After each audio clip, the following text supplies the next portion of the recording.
What's good, fellow novice jazz guitarists? All right, and I want to make a video today, which is the video that I wish I would have watched before I went out to play at jazz jams. All right, now I've been out to several jazz jam sessions, and occasionally I would sit in until I finally got it through my head that it's just a bad idea and that I should stop doing that.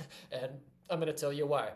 Um, let's get right into it. The very first thing about playing well at a jazz jam is don't play somebody else's instrument. This is a horrible idea. In fact, you should never do that in any genre. Never go think that you're going to sit in with a rock band or whoever, punk rock even, okay?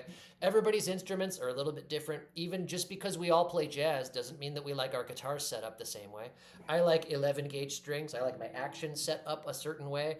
Also, everybody's guitar is a little bit different. Sometimes somebody's guitar, they'll hand it to you and you don't even know how it works. Like on mine, for example, it's got two knobs right here, but this knob doesn't do anything. I had it that way.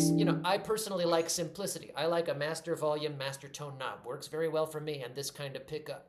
Okay, so you're really, really playing with fire if you think that you're going to play somebody else's instrument at a jazz jam and that you're going to kill. Okay, it is not going to happen. I don't even care how good you are. Even if you are really good, if you're a monster player, you're not even going to play as well as you otherwise could if you had your own rig.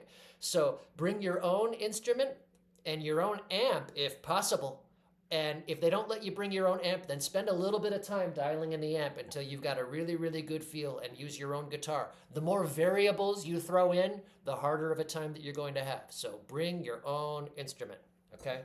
Next is before you sit in at a jazz jam, generally speaking, jazz jams are like a regular occurrence. Usually it's like a weekly or once a month type thing, okay? And it's always on a Monday because, nobody ever books good shows on Mondays, so they throw the jazz people a Monday night slot, right? And it's usually either the faculty from the local college or the students from the jazz program at the local college.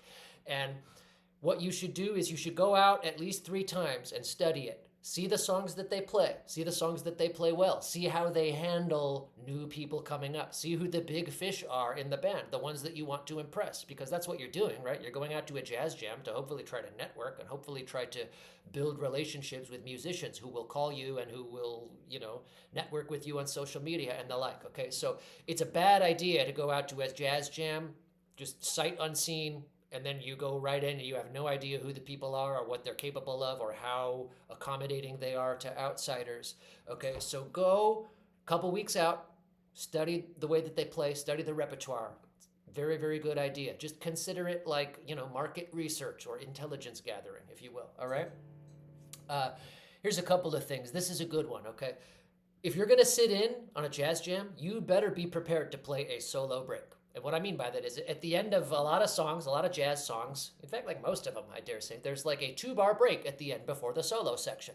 And it's not always you who's going to be the first soloist. Learn that too. That's part of the intelligence gathering from a minute ago. Learn how generally there's like one guy on stage who's like the big fish or the main guy or the one whose name is on the line, who is the guy who organizes the whole thing, right?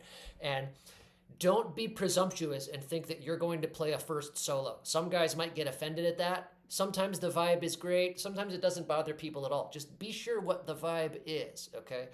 It's not necessarily a foregone conclusion that just because you're the one sitting in that you're going to play the first solo, okay? Some guys have songs that they really like and they want to give you something to measure up to first and they want to play. But playing a solo break is really, really, really important. Be prepared to play a solo break. It's unaccompanied. You're going to be exposed, and you have to play it in perfect time. Everybody is listening to you. Your solo break is where everybody listens to be like, oh, yeah, this guy can play. He's got solid time. Or, this guy isn't really all there. He's just going to barely swim. Okay. So, I'll Remember April solo break. That song, right? So, and the solo break would be, see, that was barely good enough right there. Okay, I picked every note, I landed on downbeats, it was rhythmically sound, and that was good. Don't think that you're going to bring your A material in and just start blowing everybody's mind immediately with a very, very exposed little solo break. So that song's in G, right? So ideally for a solo break, I should be able to come out with some gnarly outside D7 material. Okay, that was fine, but would I be able to do that in a packed club among a bunch of new people when the pressure is on? Probably not. being honest with you, okay? Play simply, learn, okay, that was fine. Play basic during the solo break. What's really important is that you play in solid time and that, the band comes in very, very strong and crisp with you, right on the one, all right? Likewise, be prepared to trade fours with the drummer. This is something that is always done. It's part of the vocabulary. It's part of the tradition. And everybody in the band usually trades fours with the drummer in the order in which that they soloed. So if you were second to solo, you're going to be playing on, the third four of the form, whatever that is, okay? Next thing is, here's something that I see happen a lot at Jazz Sam. Like, stick to songs that have like AABA form if you can. Okay, there's some rare exceptions. Everybody likes to play Recordame at a jazz jam, very popular song, very easy song to play, but a lot of cool songs, just like I'll Remember April right there, or like Song for My Father, they tend to end up being like A-B song form, okay? A lot of people don't know the forms of the songs. Try to avoid playing with people who have to read the changes. If they have to read the changes, they don't really know the song. And if they don't really know the song, then they're probably not going to have the form internalized. And they may just default to like AABA, okay? So stick to 32 bars or blues. Blues is totally fine to go to a jazz jam and sit in. Try to know a couple of good blues heads. There's some common blues heads that are not very difficult to play, like, Bag's Groove and Sunny Moon for Two, and even some bird blues, could be really good. Al Pravov or like Billy's Bounce, stuff like that. Now's the time, right? Ba-doo, ba-doo, ba-doo, ba-doo, ba-doo, ba-doo, just like a bird riff tune. Very, very easy. You could go in and have a bird riff tune down like that, okay?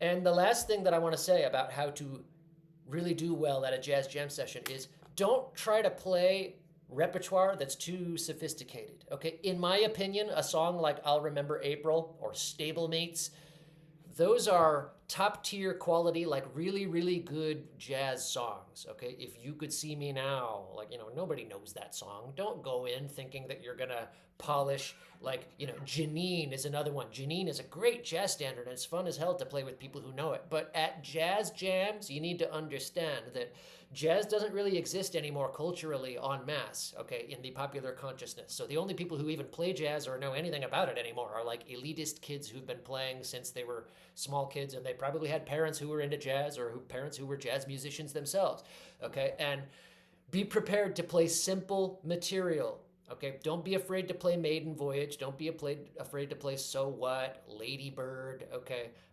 The most sophisticated level of song that you're gonna get away with playing at a jazz jam with unfamiliar people would be like Days of Wine and Roses, like that level, okay? Have You Met Miss Jones is pushing it, okay? But don't think at all that you're gonna show up to a jazz jam and you're gonna play Giant Steps or Donna Lee or some extremely fast, complex bebop head. Cherokee, maybe. Cherokee's still very commonly played, okay, and it's a good song to play. It's got an easy melody. That's why it is still played very often. Nobody ever plays Coco. Do you notice that? And that's the exact same changes, okay? So that's my advice. To recap again, don't play somebody else's instrument. Go out and survey the situation for a couple weeks before you sit in. Be very, very solid on your solo breaks, okay? Stick to 32-bar songs or blues or simple material.